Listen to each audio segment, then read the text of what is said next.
शीस मुकुट सुंदर शिर गंगा, शीस मुकुट सुंदर शिर गंगा, नयन तीन उपवीत भुजंगा। नयन तीन उपवीत, उपवीत कहते हैं जनेऊ के लिए, और वो भी सर्प बना दिया, सर्प का जनेऊ बना दिया। शिवहि शंभु गण करई श्रृंगार, ऐसा अद्भुत श्रृंगार किया महादेव का। और अब हाथ में त्रिशूल पकड़ा दिया और बूढ़ा नंदी खड़ा कर दिया और महादेव बैठ गए नंदी पर। बोलो हर हर महादेव।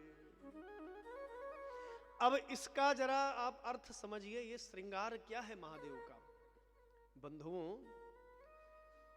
मस्तक पर महादेव के चंद्र विराजमान है।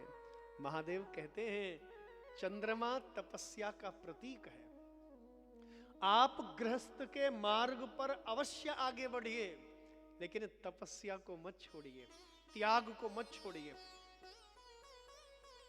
कई लोग गृहस्थ के जंजाल में ऐसे फंस जाते हैं कि भगवान की पूजा ही छोड़ देते हैं, भगवान का ध्यान ही छोड़ देते हैं, धर्म कार्य ही छोड़ देते हैं। तो महादेव कहते हैं विवाह अवश्य करिए, लेकिन तपस्या को मत छोड़िए। मैं विवाह के लिए जा रहा हूं, लेकिन मेरा जीवन तपोमय है, मैंने तपस्या को नहीं छोड़ा। मेरे मस्तक पर देखो चंद्र है, तपस्या का प्रतीक। महादेव की जटाओं से, मस्तक से गंगा बह रही है। बंधुओं, इस ब्रह्मांड में जो सबसे पवित्र वस्तु है वो पुण्य सलिला पतित पावनी मां गंगा है। गंगा से बड़ा कोई पवित्र नहीं है।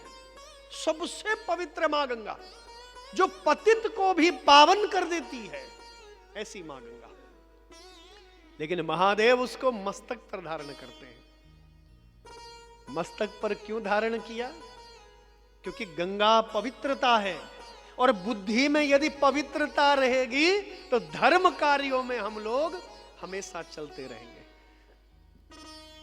तो बुद्धि कैसी होनी चाहिए? गंगा जैसी निर्मल, गंगा जैसी पवित्र हमारी बुद्धि होनी चाहिए। तो गंगा की पवित्रता आपकी बुद्धि में, हमारी बुद्धि में होनी चाहिए। क्षमा करिए, भगवान नारायण विश्वनाथ नहीं बन सकते। विश्वनाथ वह है जो पावन और अपावन दोनों को साथ में लेकर के चले। इस ब्रह्मांड में सबसे पवित्र वस्तु है गंगा, और सबसे अपवित्र वस्तु है शमशान की राख। शास्त्र कहते हैं यदि शमशान घाट से कहीं जा रहे हूं और यदि धुएं का स्पर्श हो जाए तो हम लोगों को वस्त्र समेत स्नान करना चाहिए, गंगा जल छिड़कना चाहिए, तब जाकर के स्नान के बाद शुद्ध होंगे। यदि धुआं लग गया, और चिता की राख सबसे पवित्र है पतित पावनी गंगा, और सबसे अपवित्र है चिता की राख।